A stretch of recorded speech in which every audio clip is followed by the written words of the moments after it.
Rugby video games have been going on since the early 90s. It kind of started in 1993 with an arcade-style sort of rugby game, and then later progressed into a new sort of cool-looking rugby game. Let's have a look at them. International Rugby Challenge, also known simply as International Rugby, was a rugby game on Mega Drive and the Commodore Amiga. It made computer game history in the Amiga community when it received a review score of 2% in the UK magazine Amiga Power.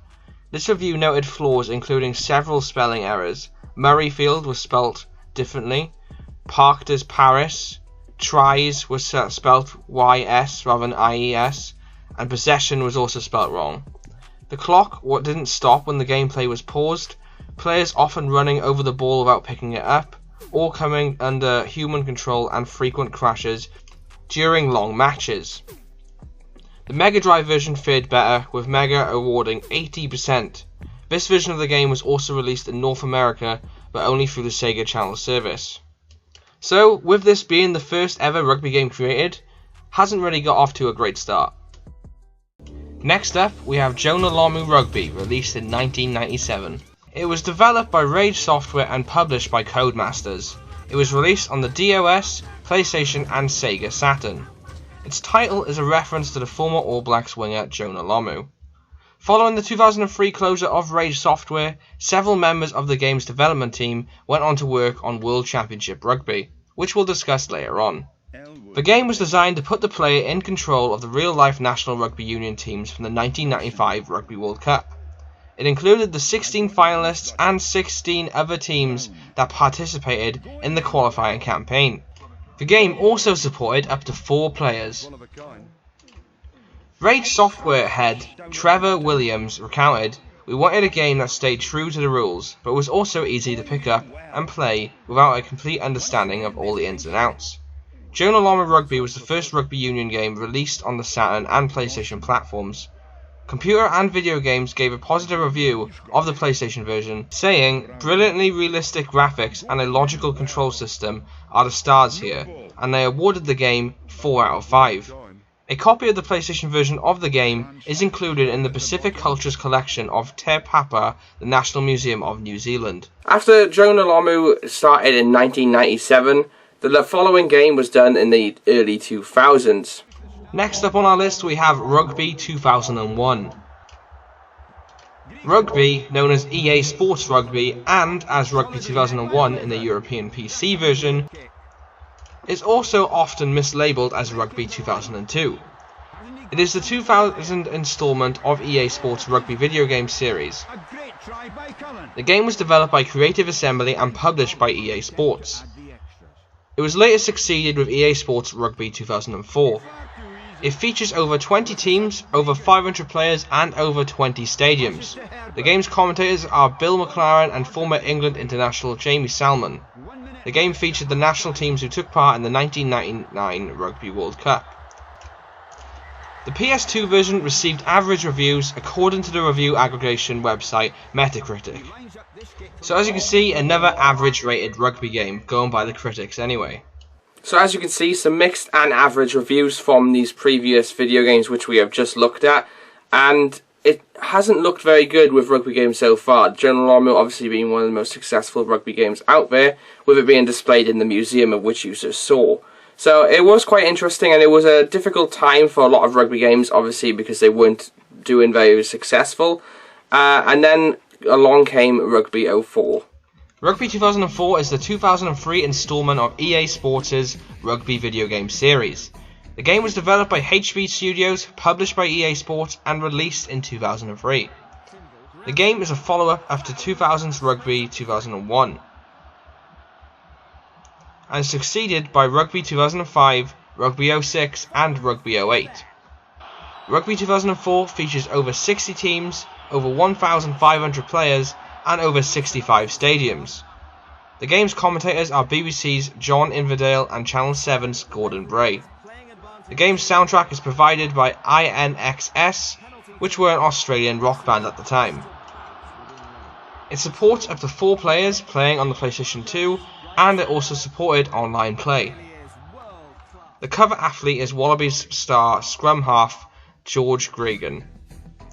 The game received mixed reviews on both platforms according to the review aggregation website Metacritic again, some even rating it a measly 1 star out of 5. In that same year we had another rugby game come out. This rugby game being called World Championship Rugby. World Championship Rugby is a computer and video game developed after the 2003 Rugby World Cup. It was developed by Swordfish Studios and published by Acclaim Entertainment, as well as all the teams and games from the 2003 Rugby World Cup. The game includes a number of other tournaments, such as Six Nations, Tri-Nations, Custom Leagues and Cups, Classic Matches and Tour games. There is also a feature to beat the All-Stars with every team in the game and a survival game. The only licensed teams in this game, however, are England and Wales, but included is a name editor that allows the fake player names to be changed. It was designed to be a fast-paced rugby game with the emphasis on scoring lots of tries. The commentary team was provided by Miles Harrison and Stuart Barnes, and the game was developed at the United Kingdom-based Swordfish Studios, and it was also created by the team, which includes several staff who had worked on the previous game Jonah Lomu Rugby from 1997. It was released for PC, Xbox, PS2 and mobile, and unfortunately we can't get any reviews based off it, so we'll just have to say it's a neutral. Okay, so after Rugby 04 we had quite a few rugby games following that. Next up we have Rugby 2005. Rugby 2005 is a game in the rugby series by EA Sports yet again. The game allows players to play as many rugby nations, both major and minor, and includes many tournaments such as the Rugby World Cup, the Tri-Nations, the Six Nations and the Super 12. The later version of this game was Rugby 06, also created by EA Sports. The game also includes a fictional World League, where teams in the Guinness Premiership, Celtic League, Top 14, Super 12 and other domestic leagues compete against each other in a three-stage promotion and relegation structure, with a knockout and a cup also contested. Rugby 2005 is the first EA rugby title for Xbox, while the Windows version was cancelled in the US. The PC and Xbox versions received generally favourable reviews, while the PlayStation 2 version received average reviews, according to the review aggregation website Metacritic. After that then, obviously we came up to Rugby 06 made by EA Sports, as well as Rugby Challenge 2006. And another amazing title made by Rugby 08, also by EA Sports, which were also gone down in history as one of the most favourable and most positive ones from the rugby gaming experience. After Rugby 08 then, it was a bit of a lull for rugby games in general. We had to wait almost, I think it was around over 2 years for the next game to come out, and that game was Rugby World Cup 2011. Setting off, he takes him down. As well as Jonah Lomu Rugby Challenge on the PS3. This guy is a tank. He got away briefly but was dragged down.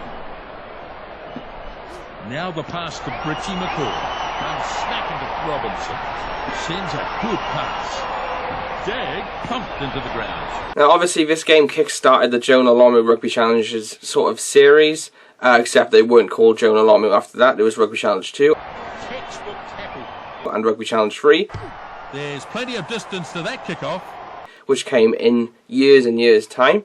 And obviously now they're in the progress of making Rugby Challenge 4. So the Rugby Challenge series did quite well successfully, and obviously had a massive step up compared to the EA Sports franchise.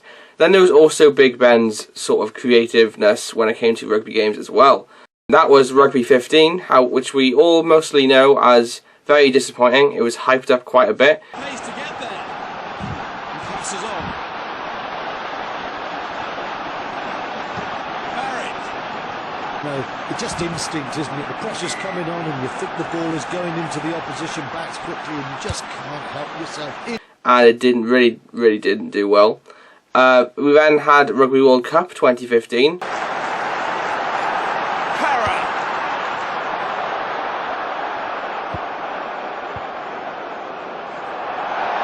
New Zealand starting out.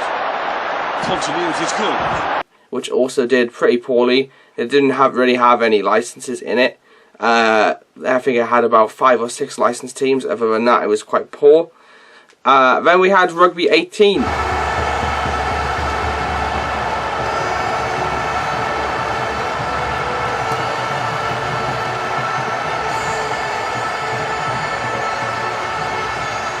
Rugby 18 had some promising signs to it, and again it lacked in a lot of areas when it came to certain gameplay types. The graphics were very poor. It did have going for it the fact that it had many licenses, but again, when it comes down to graphics and gameplay, that is the main thing that you want in a game, and it just lacked in that. And finally, Big Ben's following rugby game, Rugby 20. Bunic already well in the lead, but they really wanted to get out of sight. And the kick is good. It did pretty well, as far as we know. They haven't released too many figures. It had some neutral, kind of average responses from it. Overall, it defeated Rugby 15 and Rugby 18 and destroyed Rugby World Cup 2015 as well, going through the reviews. But again, was it good enough? It's hard to explain because we haven't actually seen the figures. But from what I saw, it was on average about 3 out of 5. So what does this mean for rugby video games in the future? Well, it's all really hard to tell at the moment. It's all up in the air. We do have a new person running for the World Rugby campaign, trying to get EA to make another rugby game. But will they or not, that is the big deal. Obviously, with the 2004 one being the most popular, as well as 06 and 08, it's been a long time since EA Sports have made a rugby game. Will they actually go ahead and do that? That's kind of a big question. Apparently the news on that as well is that they tried to get World Rugby to try and make a license for video games, and they unfortunately declined it. It fell through in the end.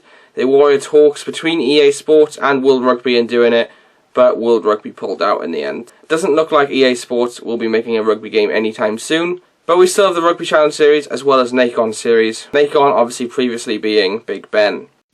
So, will we ever get a very good rugby video game? Well, it's hard to tell. It's been so many years since we've had a decent one. Obviously, the era of EA Sports was probably the highlight of rugby video games itself. And obviously, there's that one standout game as well, which is Jonah Lomu Rugby from 1997. But still, it's been a long time since we've seen a decent rugby game itself. And it's getting quite frustrating as a rugby fan. You'd think in this day and age you would have a quality video game to be playing, especially in the year 2020, and comparing it to like last time we had a good rugby game being in 2007, it doesn't really make much sense. I think one of the major factors of this coming down to is World Rugby. I think World Rugby really needs to try and set up a sort of agreement with game developers. If you are to make a rugby game, you have to include a certain amount of teams, and you have to approach World Rugby about it, rather than having to face all the individual unions yourself. Like with FIFA, I'm pretty sure with FIFA you have to do that same process as well. You actually have to go to FIFA and actually make an agreement with them. Obviously, with that game being named FIFA as well, I'm pretty sure that would be the process of doing it. So, really speaking, if this was to happen, a game made by World Rugby, well, having the license from World Rugby would probably be called World Rugby, and then have, say, it being like World Rugby 21 or something like that, very similar to the likes of FIFA. Otherwise, you just go down the route like Pro Evolution Soccer. Basically, Rugby Challenge is the Pro Evolution Soccer of rugby. Obviously, with them being not having any unions itself, they have to go to the actual teams, and they have to try and get an agreement with them. So personally, I think it's very frustrating that you have to do this sort of agreement. Like I said, if World Rugby just brought in a process where anybody that wants to make a rugby game, you have to contact World Rugby and go from there, I think that should really be an agreement put in place. And hopefully, Peugeot, if he does get the chairman place for World Rugby, then hopefully he will go ahead and introduce that. Really speaking, I think he would get my vote if that was to happen. I do think having a rugby video game in this day and age is something that would really help the sport. It would help it grow, it would help it develop. A lot of ages now, they don't really want to play rugby, and then with having a rugby video game, it would really help boost the sport in general, like with the likes of Madden, NBA, baseball, as well as FIFA. Like the show said, the future of rugby lies in the youth, and the youth want a decent rugby video game in order to promote the sport and to play it at home when you have got time on your hands. Kind of similar to all this lockdown and quarantine that we're dealing with. A decent rugby game would really be helping boost the sport in general. Yes, okay, Rugby 20 was a decent shout, as well as the Rugby Challenge series, but again, it hasn't got the licenses that it would have if World Rugby got involved. You would want to be able to play as all the top 30 national teams, as well as having all the Southern Hemisphere leagues, and Southern Hemisphere teams, as well as South American teams and leagues. So, like I said, I think World Rugby really needs to do that in order to step up its game and boost the sport. Okay guys, I hope you have enjoyed today's video. Please make sure you go ahead and smash the like button. It's been a long one, but it's been a fun one. Please make sure you go ahead and, like I said, smash the like button to show your support for all the effort that went into this video. It's taken me 2 days to make this video, so please show your support by clicking the like button. Let me know in the comment section as well what you thought of this first ever documentary video which I've done. And as well, if you haven't already, please go ahead and subscribe if you like rugby stuff in general, rugby video games, everything to do with rugby. I do it on this channel, so please make sure you go ahead and smash that subscribe button, show your support, and become a rugby fan today. Thank you so much for watching, guys. I have been Andrew. I will see you in another video. Peace out, guys.